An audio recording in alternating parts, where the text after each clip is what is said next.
Hello, everyone, and welcome back to the Real Positive Girl podcast. Happy Wednesday. I hope that you are having a great day today. If your day has just started, then, I just encourage you to believe that you can have the very best day today and go through your whole day being able to conquer any problems or challenges that may come at you. And I hope that you can just have that positive attitude as much as possible, even if you're dealing with really hard crap. And if you are in the middle of your day and it's already sucking, then I'm really sorry. And I just hope that you will do what I say every single episode.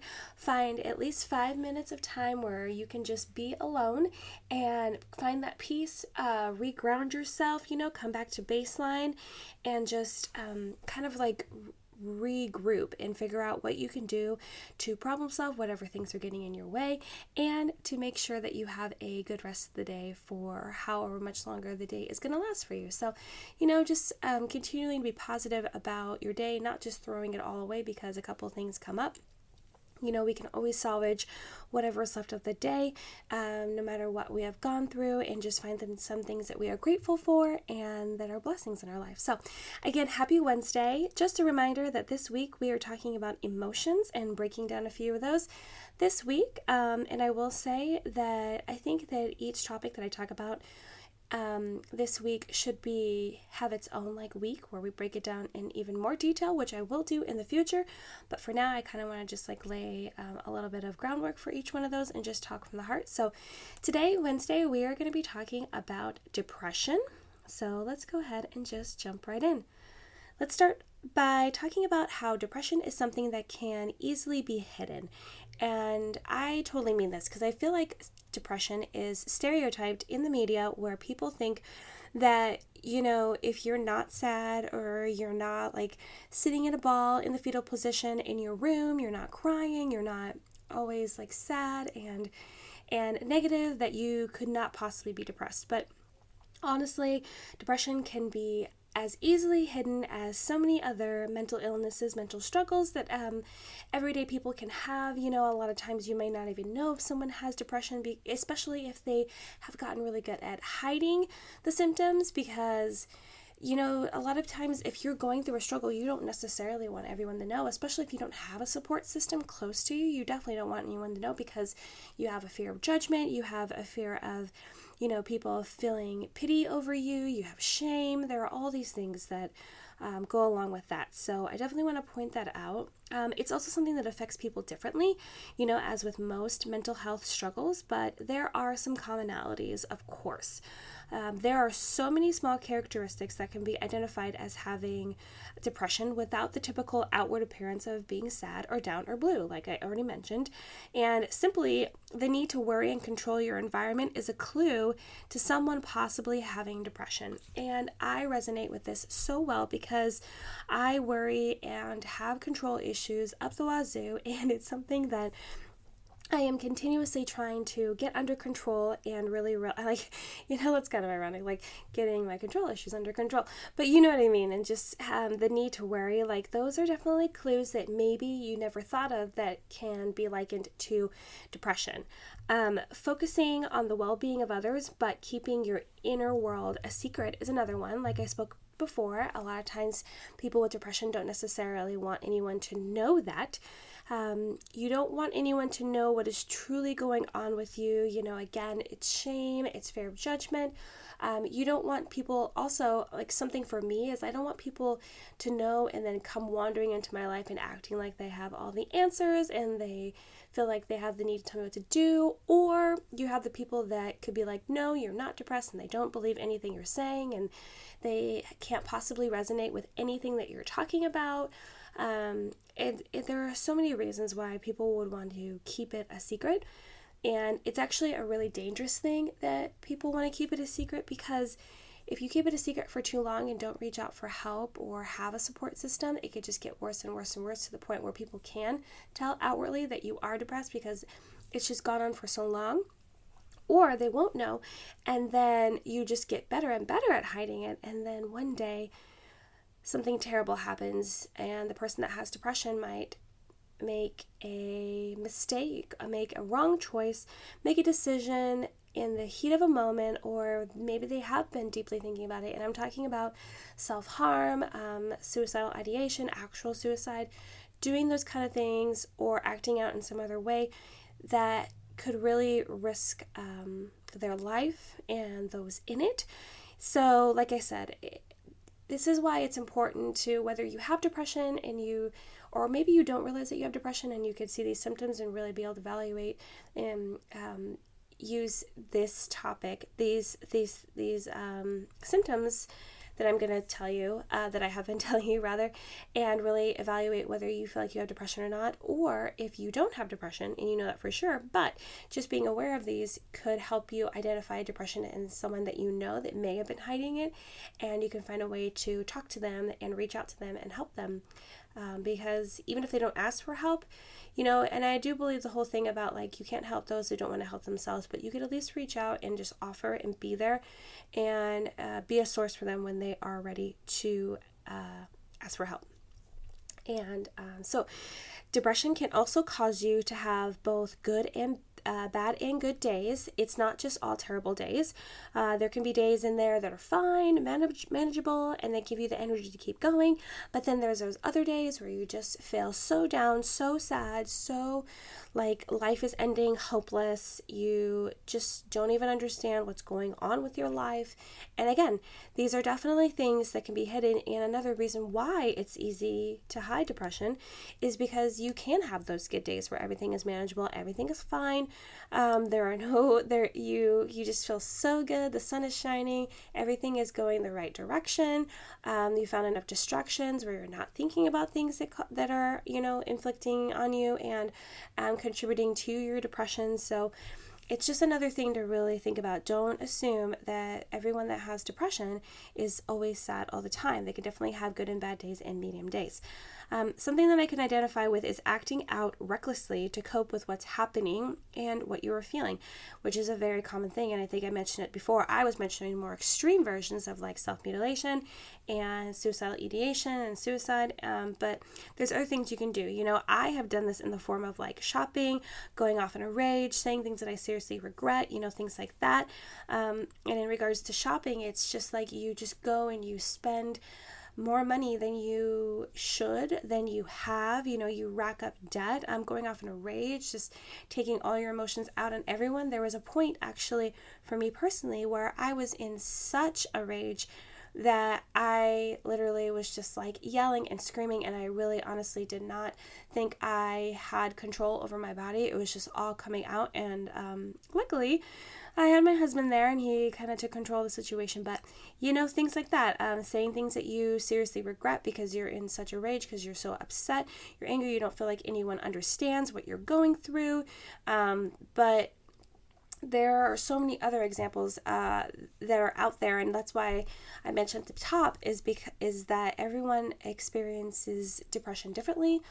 And so you might want to think of some of the other random things that have happened to you, or if you're experiencing depression, or maybe if you're viewing someone that has depression, maybe you can take a step back and evaluate maybe some things that seem out of the ordinary for that person, or seem to really be hurting that person, actions that they're doing or things that are happening in their life, and reach out and help them with those things. And lastly, the biggest tell is of knowing if someone has depression is withdrawing from everyone. Yeah, this is like the classic sign. And this includes withdrawing from things you actually love to do too. You don't want to be around anyone, maybe because you don't want to burden others, or you don't think they will understand, etc. And I think I already mentioned that. You don't think that they're going to understand what you're going through. And that's one of my biggest struggles, is a lot of times I do not tell people in my life that I'm struggling with depression because they just don't understand why I could be depressed. They look at my life and they're like, oh, your life seems fine. And yeah, it's fine. It's great. I have so many things to feel grateful for, so many blessings in my life, so many good things that are happening. But then on the inside, there are so many things that I'm struggling with. I have mental battles. I have other issues actually in my life happening that I kind of just keep closed off because I don't want to deal with them, or I don't know how to deal with them yet, or I am dealing with them, but it's taking more time than I anticipated. So, it's just like I don't think anyone's going to understand what's going on. Also, burdening people with my feelings for what I'm going through. That's definitely another like key reason for me personally why I do not tell people that I am suffering from depression. I feel like it's really easy to share that I am experiencing and going through all these things, online and like in this podcast format, or even on my Instagram, or even in my soon to come YouTube videos, because I want to help people that are struggling in the same way that I am, and just let them know that they are not alone, which I feel like everyone should know that they're not alone, because so many people all over the world experience depression or anxiety or anger or anything like that. Any of these things, suicidal ideation, self-mutilation, all these things. There's so many people, not everyone, sorry. There are so many people all over the world that experience these things, that they're not alone. But I want to make sure that I just put it out there, how I'm coping, what I'm doing, what I've gone through, and how I am living my life and becoming my best self by sharing those things with the world. But when it comes to sharing it with the people that are close in my life, it has been really, really hard, I would say that the people in my life that know most about it is my husband and my counselor, and I've talked to my daughter about it a little bit, and I think I will more and more as she gets older, because she's going to soon be a teenager. She's going to be a teenager just next year, and I want to make sure that she's aware of, the feelings that she could have, and I don't want her to be confused or anything like that. So anyway, I digress. But yeah, I just wanted to definitely highlight the fact that withdrawing from things, especially things that you really love to do, which I feel like that is a really big clue of someone that might be,